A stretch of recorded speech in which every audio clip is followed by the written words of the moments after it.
அமாவாசை பூஜைனாலே முன்னோர்களுக்கான வழிபாடு.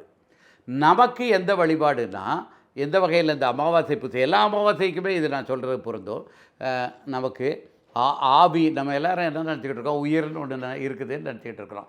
ஒன்று தான் இருக்குதுன்னு நினச்சிக்கிட்டு இருக்கோம். உயிர், ஆன்மா எல்லாம் ஒன்று தான் நினச்சிக்கிட்டு இருக்கிறோம். ஆச்சா, உயிர், ஆவி, ஆன்மா, ஆருயிர் இந்த மூணும் வெவ்வேறையானது. உயிரை கண்ணால் பார்க்க முடியாது, ஆவியை கண்ணால் பார்க்கலாம். ஒரு மாதிரி ஒரு மனிதன் மேலே ஒரு மெல்லிய வெள்ளை துணியை போத்துற மாதிரி இருக்கும். ஆவியைத்தான் பல பேரும் பார்த்துட்டு அது அந்த பேய் பிசாசு இப்படியெல்லாம் சொல்லுவாங்க. உயிரை பார்க்க முடியாது. அப்போ ஆன்மாங்கிறது இன்னும் ஒன்று. ஆன்மாவுக்கு வலி கிடையாது, துன்பம் கிடையாது, இப்படியெல்லாம் சொல்லுவாங்க. அப்போ ஆவி, ஆன்மா, ஆருயிர் மூணும் இணைந்தது ஒரு சீவன். இதுதான் மனிதனுக்கு உள்ளது சீவன். அப்போ சீவன்னாலும் உயிர்னாலும் எல்லாம் ஒன்று தான் கிடையாது. சீவன்கிறது ஆவி, ஆன்மா, ஆருயிரின் கூட்டு.